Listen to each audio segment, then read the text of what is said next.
Musique, Frédéric Huttman.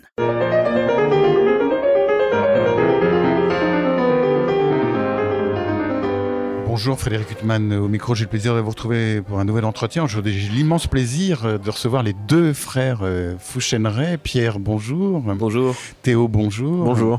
Alors si je vous reçois, c'est à l'occasion de la parution du premier volume, double album, comme on dit à l'ancienne, de CD consacré aux œuvres de musique de chambre de Schumann. Alors ce premier volume, il est consacré aux œuvres pour violon et piano de Schumann, et puis au concerto pour violon, qui est une œuvre absolument merveilleuse, mais qui est un peu mal aimée, et qui n'a été redécouverte que tardivement.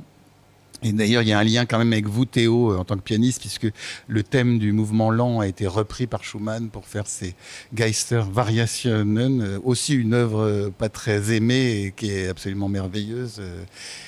Donc, premier volume. Alors, vous alternez aussi, il y a des œuvres de Clara Schumann.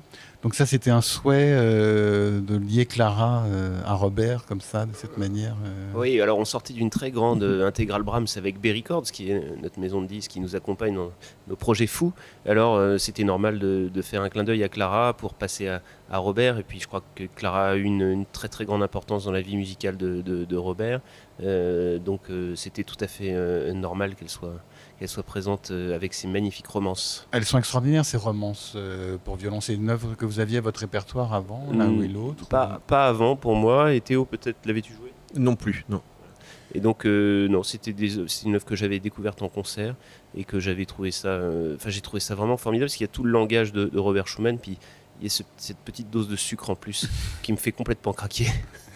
Non, c'est absolument merveilleux. Alors, question bateau, mais tant pis. Moi, je vous ai entendu l'un et l'autre jouer avec de multiples musiciens différents, en concerto, en musique de chambre. Et quand vous jouez tous les deux, c'est quoi c'est-à-dire que vous vous retrouvez sur un terrain qui est complètement différent de si vous jouiez avec des instrumentistes avec lesquels vous n'avez pas de lien fraternel, ou alors la question se pose en des termes différents? Enfin, tout le monde doit vous la poser, cette question. Non, c'est une bonne question parce que c'est effectivement quelque chose qui se construit avec le temps. Et je pense que du temps à parler musique avec mon frère, on en a passé beaucoup. Et puis je crois qu'effectivement, on se connaît très bien. Donc effectivement, il y a une connivence. Il y a aussi, pour moi, en tout cas, on a fait nos expériences chacun de notre côté aussi avec la musique de chambre. Mais on a toujours gardé ce lien très fort au fil des années. Donc, en fait, c'est une sorte d'évidence pour nous. Vous avez une sœur violoncelliste aussi? Tout à fait, ouais. Donc, et vous jouez tous les trois comme ça, pas dans un but purement alors, pas fraternel. encore, mais elle va être avec nous sur cette intégrale parce qu'elle va jouer une pièce pour 2 corps et 2 violoncelles. Un corps de violoncelle et 2 pianos. Oui, aussi une œuvre rare de Schumann. Absolument, qui sera jouée, qui sera enregistrée. Mais là, elle est encore en étude. Donc voilà, comme avec Théo, j'ai attendu beaucoup de temps finalement, parce qu'on a 9 ans d'écart. Alors j'ai attendu qu'il soit un musicien accompli pour qu'on joue ensemble, parce que sinon j'aurais peut-être été écrasant d'une certaine manière dans les répétitions. Et puis alors là maintenant on est complètement d'égal à égal. La question de l'âge ne se pose plus, et de l'expérience non plus. Et puis comme disait Théo, on a passé tellement de temps à parler de musique qu'il y a aussi beaucoup de raccourcis qu'on peut prendre en se disant juste un mot. Beaucoup de choses peuvent en découler, quoi. Donc ça va très vite. Alors ce premier volume de cette intégrale de la musique de chambre de Robert Schumann, il y a eu cet enregistrement extraordinaire en public de la musique de chambre de Brahms. La musique de chambre de Brahms, c'est une vingtaine de chefs-d'œuvre absolus qui heureusement sont beaucoup joués. Bon, il y a des œuvres comme le trio avec corps ou le trio avec piano, violoncelle, clarinette qui sont un peu moins joués malheureusement. Mais c'est quand même entre les quatuors avec piano ou d'autres œuvres, les 3 sonates pour piano et violon, bref, ou les 2 sonates violoncelle. Bon, c'est autant de chefs-d'œuvre qui sont heureusement beaucoup joués dans les salles de concert. La musique de Schumann, aussi géniale soit-elle, hormis le quintet, on ne peut pas non plus dire qu'elle embarrasse totalement les salles de concert. Et c'est quand même bizarre, parce que c'est une musique sublime de bout en bout. Ouais, mais à quoi ça tient, en fait, que ce soit moins populaire? Ça peut s'expliquer de 2 manières, peut-être différentes. 3 peut-être même, on peut dire. Déjà, sa musique pour piano seul. Et vraiment, par contre, elle vraiment très importante et très jouée. Oui, Alors, mais elle n'a pas la popularité d'un Chopin. Ou, par exemple, il y a des œuvres comme les David Boudler Tetson, on va en parler avec vous, bien Théo. sûr, alors on peut toujours trouver plus tard encore que Schumann, mais disons que sa musique pour piano seul prend beaucoup d'importance déjà et on en parle beaucoup plus. Ensuite, la difficulté peut-être qu'on a avec Schumann, c'est que souvent sa musique se révèle au fur et à mesure des écoutes. Ça, on peut le constater parce que on entend sa troisième sonate. Je me souviens de la première fois que je l'ai entendue. Ça m'a marqué, ça m'a choqué profondément, bouleversé, mais il y avait des choses qui restaient en question. Je me suis dit, bon, j'ai pas tout compris. Voilà. Puis il a fallu une deuxième écoute, puis une troisième écoute, puis il a fallu que je me plonge dedans pour la comprendre encore mieux. Et puis son concerto pour violon, c'est pareil. Il va pas non plus dans le sens des instruments, comme Brahms peut le faire ou comme Chopin peut le faire, hein, vu qu'on a cité ces deux-là. Chopin et Brahms savent écrire pour l'instrumentiste, pour le plaisir de l'instrumentiste, pour le plaisir de l'instrument aussi. Et c'est pas du tout le cas de Schumann, qui cherche pas du tout un geste fluide et naturel. Il est dans des obsessions musicales, il essaye d'utiliser parfois les instruments à contre-emploi, il adore utiliser les médiums du violon. Alors, ce qui fait que ça donne un concerto qui est pas du tout brillant, par exemple, et qui est un concerto qui est tout enfin oui, il fait sonner le violon d'une autre manière, quoi. C'est vraiment... Donc ça, il faut se l'approprier, c'est pas simple. À la fois, il faut se l'approprier quand on essaie de le jouer, puis à la fois, il faut se l'approprier quand on essaie de l'écouter. Il y a un travail énorme à faire en tant qu'interprète, puis aussi en tant que mélomane. Alors, c'est peut-être pour au moins ces deux raisons qu'il est moins joué que les autres.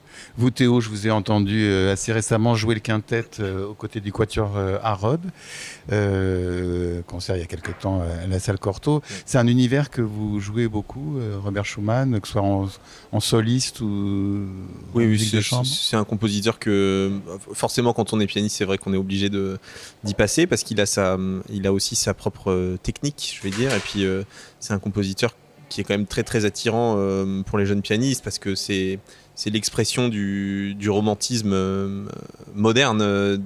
Quand on écoute des choses comme les David Buller Tanz ou la fantaisie, les scènes d'enfants. C'est le sommet de la littérature pour piano. C'est extraordinaire. Il n'y a que des sommets, mais ça, c'est vraiment la perle de la couronne. Ça, c'est réussi, ouais, on peut le dire. Mais il va à des niveaux rares d'intimité atteints et je pense que c'est quelque chose qu'il faut découvrir jeune. Donc c'est quelque chose avec lequel j'ai vécu très très jeune, notamment avec les David Müller. Je crois que c'est une des premières pièces que j'ai jouées de Schumann. C'est pas commun, mais j'adorais ça. Donc voilà. C'était Hortense Cartier-Bresson qui vous a travaillé cette œuvre? Il me semble que je l'ai travaillé avec elle quand j'étais encore à Boulogne, Billancourt. Et j'ai souvenir de toi travaillant les scènes d'enfants et t'avais 8 ans. Hein. Ah bah voilà. Mais donc l'âge de l'œuvre. Ouais, non, Schumann est très important pour la vie d'un pianiste. Je pense qu'on peut pas y couper. Et puis effectivement, il y a sa technique, la manière dont il utilise le piano, qui est beaucoup plus proche de celle de Mendelssohn par exemple que de celle de Brahms. C'est extrêmement contrapuntique. Encore une fois, c'est pas écrit, c'est pas très plaisant dans la main. On va dire, il y a beaucoup de il faut une grande indépendance des doigts, des voix, et une économie de la pédale. Il faut comprendre comment il agence ces nuances qui sont parfois un peu farfelues sur le papier, qui prennent sens après. Et donc, oui, c'est un vrai boulot, Schumann. Je parlais du quintet, qui est peut-être l'œuvre de Schumann la plus populaire en musique de chambre, et qui est peut-être la plus, pas classique, mais formellement, qui est quand même la plus identifiable par rapport à des œuvres comme celles que vous jouez. Alors, vous commencez par les 3 Fantasiestücke pour violon, en fait, qui sont des œuvres aussi qu'on peut trouver avec d'autres instruments que le violon. C'est écrit initialement pour... c'est la clarinette dans le pour la clarinette. Et donc, c'est Schumann qui a fait la transcription, Pierre? Pas de transcription, oui, non, il l'a autorisé pour le violon, en fait, hein, comme les romances d'ailleurs pour hautbois, et qu'il a aussi autorisé, c'est pour hautbois ou violon. Alors bon, on peut l'entendre au violoncelle aussi, je crois qu'on peut entendre les Fantasiestücke au violoncelle, donc voilà, il a autorisé ça, il a accepté ça, et puis... Mais je crois que c'est de la musique qui dépasse l'idée d'un timbre. Je crois qu'en fait, finalement, peu importe, ça peut jouer à la flûte de Pan, enfin, dire, c'est pas important. Enfin, je crois que c'est le discours musical, c'est la phrase musicale, c'est effectivement l'art de la structure, des petites formes comme ça, puis qui ont un lien très fort les unes aux autres et puis qui évoluent comme ça. Voilà, peu importe finalement l'instrument qu'il joue, je crois que c'est le discours musical qui prime vraiment complètement. Vous parlez du violon et de sa relation au violon. On lit dans le texte, ce que j'ignorais qui accompagne ce disque, que Joseph Joachim, je crois, n'a pas voulu de la deuxième sonate. Enfin, il ne l'a pas aimé. Ni du concerto. Voilà, donc ça veut dire quand même qu'il y avait un problème avec d'immenses violonistes comme ça qui trouvaient que ces œuvres ne leur convenaient pas. Ouais, il y a un effort à faire. Il y a un effort à faire parce que il faut apprendre à jouer cette musique et c'est pas exactement la même chose que quand on joue une autre musique. Certains diront que c'est gauche, d'autres diront que c'est malhabile, parfois même j'entends dire que c'est mal écrit. Voilà. Alors tout ça est peut-être. J'aimerais bien mal écrire comme voilà, ça. Voilà, c'est ça. Moi aussi. Mais disons que c'est pas. Ce qui est sûr, c'est qu'ils cherchent pas comme je vous le disais tout à l'heure, ils cherchent pas le geste fluide. Hein, c'est pas comme Brahms qui écrit vraiment pour les musiciens et puis qui va dans le sens de l'instrument pour lequel il écrit. Là, on sent vraiment, d'ailleurs, c'est la même chose chez un Beethoven, que c'est pas du tout dans leur préoccupation. Alors peut-être qu'il le fait mieux pour le piano parce qu'il était pianiste, je ne sais pas. Théo, c'est effectivement un tout petit peu plus, ça a l'air un petit peu plus mieux écrit en tout cas, mais bon quand même il était à la recherche de quelque chose de très spécial. Sa carrière avec le piano s'est quand même arrêtée brutalement. Il a recherché une telle indépendance des doigts qu'il a inventé une machine à étirer les doigts, donc il s'est fait très mal, il pouvait plus jouer parce qu'il voulait des choses un peu irréalisables sur le piano. Donc il y a toujours cet imaginaire chez Schumann qui va primer sur la réalité et la réalisation des choses. Et donc ça c'est à nous, interprètes, de se débrouiller avec ce qui nous a laissé, quoi. Ces fantaisies Stücke, vous les jouez avec un clarinettiste ou un oboïste aussi, Théo ou Tout à fait, elles seront dans le prochain volet parce qu'on les a forcément, on devait les enregistrer dans leur forme originale telles qu'elles ont été pensées. Donc elles seront à la clarinette, ce sera Florent Pugila qui les fait, et les romances ce sera Philibert Perrine. Bon, ça va, vous choisissez bien vos partenaires comme pour Brahms. On a de la chance. Vous avez de la chance, vous la méritez. Et donc, il y a 3 œuvres qui sont les 3 sonates. Alors, on connaît surtout les 2 sonates. Il y a cette fameuse 3e sonate qui est un peu la mal-aimée aussi. Et dont la partition a été retrouvée. Oui, alors en fait, ça fait partie de ces œuvres que Clara et que Joachim ont un peu refusé, mises de côté pour des raisons un peu obscures. On a du mal à comprendre pourquoi. Alors il y a 2 choses quand même qui peuvent l'expliquer, à la fois l'immense difficulté, parce que là c'est un petit peu comme dans le concerto. La 3e sonate, le final, c'est une folie. Le premier mouvement est aussi extrêmement difficile, donc il faut s'approprier ça.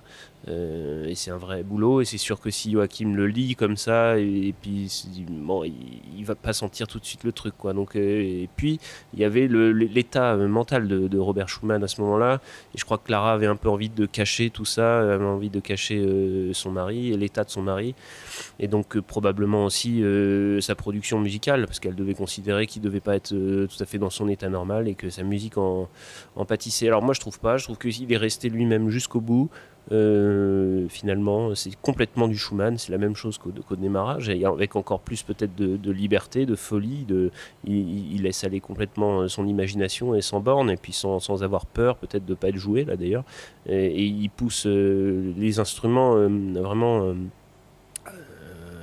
aux confins de difficultés vraiment extrêmes, par des choix de tempi, par des envolées virtuoses à part, voilà. Alors on connaît quand même 2 mouvements de cette sonate, parce que deux des mouvements de la 3e sonate sont les mouvements de la FAE qui avait été Frei, aber amsam. Voilà, exactement.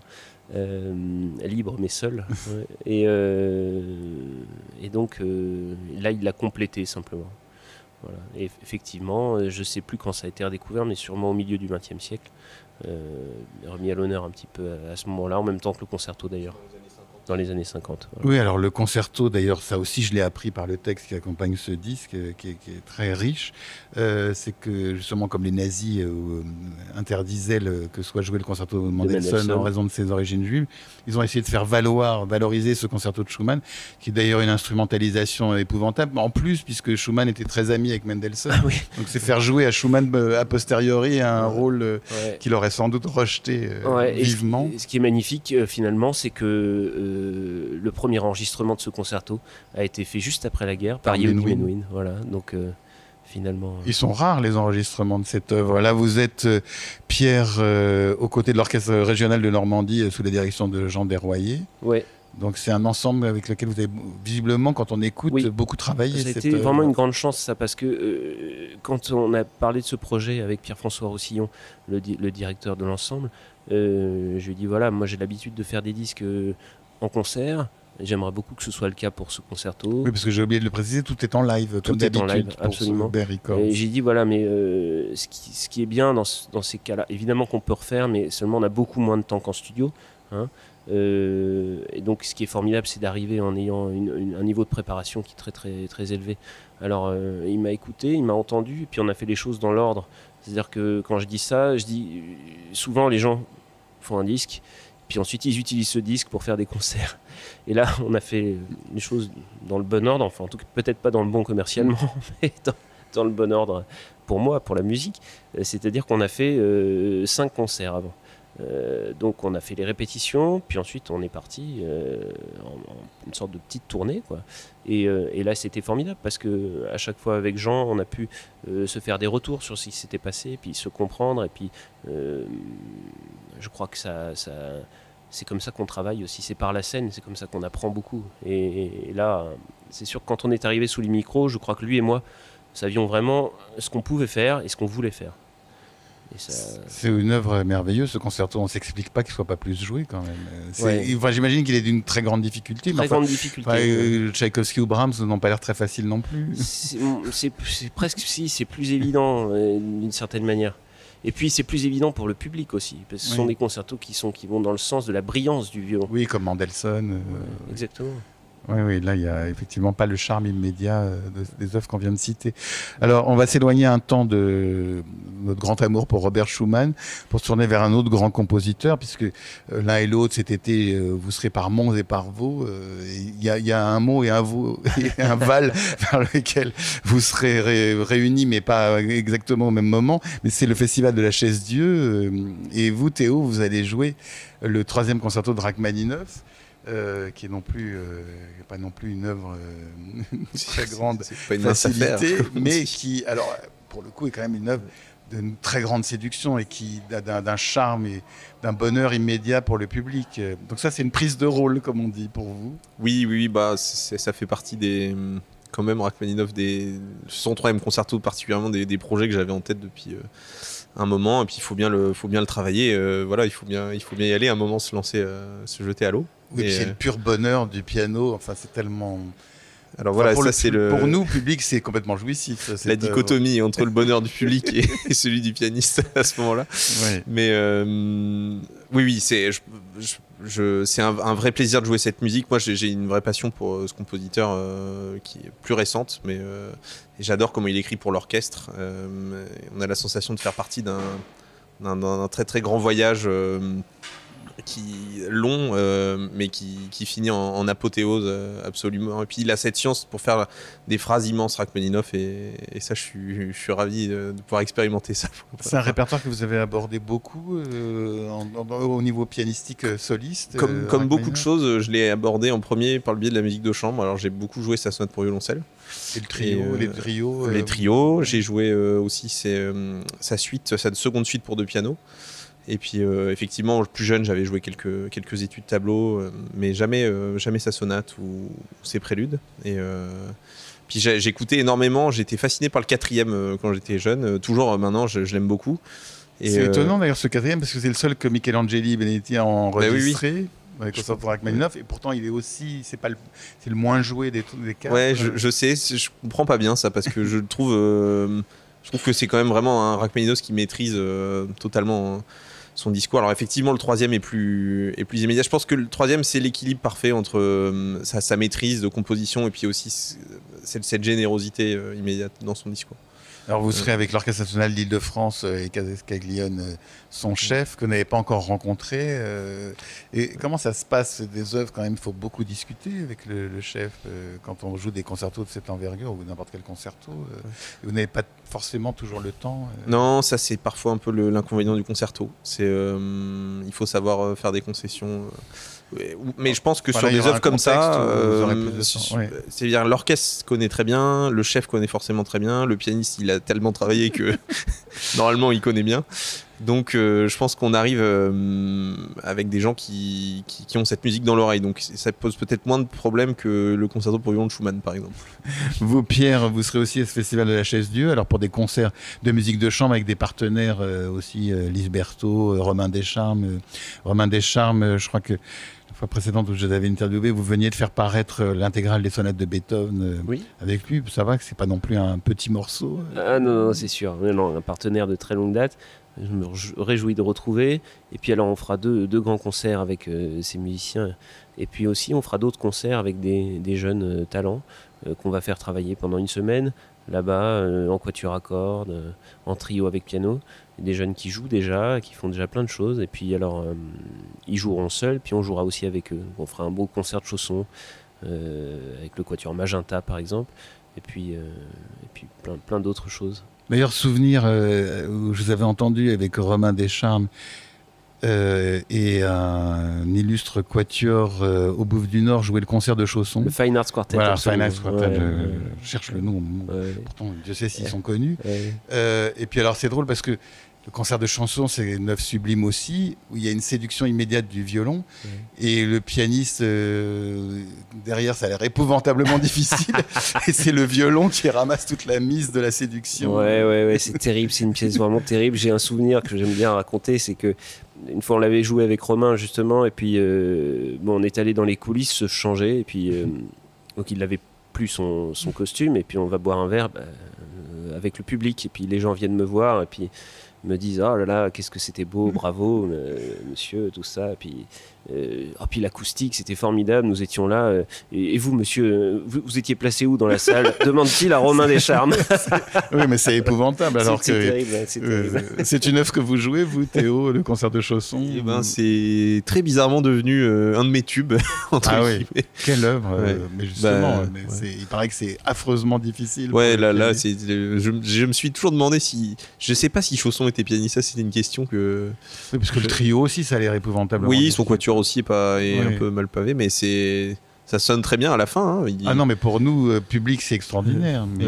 Mais disons qu'il faut quasiment l'apprendre par cœur, quoi, parce que sinon on n'a pas le temps de regarder les traits, ses mains, faut beaucoup de réflexes, et puis au début, faut pas non plus vouloir tomber dans l'écueil de tirer la couverture à soi au piano, parce que on a une grosse masse, on peut vite couvrir tout ça, parce que l'instrumentation est un peu expérimentale quand même. Alors on va revenir à Schumann. D'ailleurs, vous terminez le premier disque par La Rêverie. Alors là, c'est une transcription pour piano et violon, et elle est je la connaissais pas du tout. C'est quoi? C'est un de vos illustres prédécesseurs qui l'a composé? Je sais même plus qui l'a faite. Arthur Sebold. Voilà. C'est exactement bien, bravo Théo. Non, mais c'est des petites pièces très mignonnes, comme un bis. Alors, comme on conçoit un peu ça comme un programme de concert aussi, ça fait comme un petit bis à la fin d'un disque, et puis c'est touchant au violon aussi, il y a quelque chose de très beau comme ça. Et puis, bon, c'est des petites pièces qui sont courtes aussi, puis qu'on peut passer parfois aussi à la radio pour parler un peu du disque. Alors évidemment on pense à ça aujourd'hui parce que on est à l'ère du tout rapide, et on sait très bien que les radios ont plus tout le temps l'occasion de passer des mouvements qui durent 10-15 minutes comme ça arrive parfois chez Schumann. Alors une petite pièce où il y a un lyrisme comme ça, comme un bonbon bourré de lyrisme et qui dure 2-3 minutes, on s'en prive pas. Alors tout est sublime dans cette musique de Schumann pour violon et piano, ou pour violon et orchestre. Mais bon, il y a quand même une œuvre pour laquelle j'éprouve une passion particulière, c'est la deuxième sonate, avec le fameux mouvement lent de la deuxième sonate, qui est absolument bouleversant. Ouais, ça c'est je sais pas s'il y a des mots pour décrire ça, c'est sûr, c'est incroyable. C'est incroyable. Ça commence avec un pizzicato et puis de manière presque anodine, on pourrait dire, et puis ça devient tout de suite sublime. Ouais. Je sais pas si tu peux décrire Je ça. sais pas, Théo, c'est parfois difficile de parler des choses. C'est parfois plus facile de dire du mal des choses que d'en dire. Il nous fait passer par plein d'états. Et effectivement, ça commence par ces pistes de violon qui font penser un petit peu à une sérénade, quoi, au balcon, je dirais. Mais il arrive à un moment donné à nous suspendre dans le temps, quoi. Il y a quelque chose qui se passe avec le ressenti temporel. Je pense que le public ne sait pas exactement combien de temps ça dure. Il y a quelque chose de l'ordre de la lévitation, de la suspension. C'est ça, ouais. Et puis ça finit dans une telle poésie que... C'est de la musique, je trouve que Schumann, c'est peut-être le meilleur compositeur pour créer le silence à la fin. Il fait ça incroyablement bien. C'est pas un compositeur où on a forcément envie d'applaudir tout le temps. On a envie de rester entre nous avec cette poésie et c'est un compositeur très spécial pour ça. Oui, c'est vrai. Ça fait toucher du doigt notre intimité. Ouais, ça explique aussi pourquoi c'est pas tout le temps programmé, peut-être aussi. Voilà, encore une réponse. Pourquoi est-ce qu'on n'entend pas ça dans les salles ? On cherche toujours les choses qui vont marcher, qui vont fonctionner. Puis alors on a l'impression parfois que finalement la poésie intérieure, le calme, un public qui sort en silence, c'est peut-être un four, mais pas du tout. C'est peut-être ça qu'il faut trouver. Alors cette intégrale en construction de la musique de chambre de Schumann, elle fait suite, on le disait, à cette intégrale qui a fait date de la musique de chambre de Brahms, parce que il y a certaines œuvres qui sont énormément enregistrées dans la musique de chambre de Brahms, mais pas tout. Et puis donc ça permettait d'avoir un panorama complet. Ça a eu vraiment un énorme écho, cette intégrale. Enfin, c'est peut-être pas à vous de le dire, mais moi je le dis parce que c'est vraiment, elle a fait date. Mais ça me fait plaisir de l'entendre. C'était en tout cas un énorme travail. Et puis alors, ce qui est sûr, c'est que ça avait jamais été fait par une seule et même équipe. Parce que les violonistes font leurs sonates et puis éventuellement ils vont faire les trios. Et puis, oui, il n'y a pas de violoniste qui intègre un quatuor comme vous avec le quatuor Strada. C'est ça. Alors ça, c'est l'intérêt aussi. C'est je crois ce qu'on arrive à proposer avec ces équipes là comme ça, qu'on arrive à fédérer autour d'un compositeur, c'est finalement de disparaître derrière le nom du compositeur, parce qu'on va tout jouer. Donc les gens qui veulent entendre ça, je dirais, ils nous découvrent peut-être au début, et puis après, ils oublient presque que c'est nous. Enfin, ils vont vraiment à la découverte parce que quand on change d'interprète et qu'on change de morceau, enfin d'œuvre, il y a toujours une confusion chez l'auditeur. Il se dit tiens, c'est peut-être cet interprète là qui met ça plus en lumière alors que là il y a une sorte de neutralité par rapport au compositeur, c'est toujours les mêmes gens qui jouent. Donc si on a envie d'essayer d'aller trouver les différences de Schumann lui-même, alors c'est une bonne façon de faire, je crois. Alors, ce qui est quand même d'impressionnant dans la musique de chambre de Brahms, on le disait, c'est qu'il y a une vingtaine d'œuvres, il n'y a pas une miette à jeter. Ça, c'est dingue. Il n'y a pas une note qui ne soit pas sublime. Ouais, je sais, c'est fou. Mais bon, en fait, c'est le cas chez Schumann. Oui. C'est vrai qu'on dit ça beaucoup de Brahms parce que... oui, il a énormément retravaillé, il y a son génie, plus le travail. Il y a énormément d'œuvres de musique de chambre, effectivement, c'est incroyable. Mais bon, chez Schumann, et puis chez tous ces grands, en fait. Il y a un corpus que je découvre là en ce moment, qui sont les 15 sonates pour violon et piano de Mozart. Alors, c'est bizarre de dire que je découvre ça à presque 40 ans, mais non, mais toutes ne sont pas jouées. Exactement, toutes ne sont pas jouées. Et puis là, je les travaille beaucoup avec la professeure de Théo, Hortense Cartier-Bresson.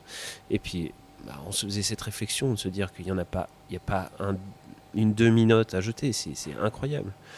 Ces gens sont sur une autre planète, quoi. Vous évoquez le nom d'Hortense Cartier-Bresson, comme j'aime aussi l'évoquer, donc qui a été votre professeur Théo, et puis c'est émouvant parce que dans cette intégrale Schumann, vous allez jouer à ses côtés donc cette œuvre pour deux pianos, deux violoncelles et corps, l'Andante et Variation, que je ne me trompe pas dans le nom, qui est une œuvre aussi merveilleuse et fort peu jouée, compte tenu notamment de la configuration instrumentale. Et donc c'est un choix affectif de jouer avec Hortense Cartier-Bresson. Oui, je crois que c'est une des personnalités qui m'a le plus marqué dans mon développement, et qui continue de le faire d'ailleurs à l'écoute de ses récents disques. Et on avait envie, je crois, communément de partager un moment de musique ensemble. Et je crois qu'on a la même passion pour Schumann, elle et moi, le même... pas seulement la même passion, mais aussi la même idée de cette musique. Je pense que quand on réunit une équipe, c'est aussi c'est aussi ça, c'est-à-dire comment on va se stimuler les uns les autres, mais est-ce qu'on est d'accord sur la stratégie de base, quoi. Oui, mais quand on voit d'ailleurs tous vos nombreux concerts, vous jouez souvent avec des partenaires différents, mais enfin quand même vous revenez toujours au même quand vous faites un projet de cette envergure.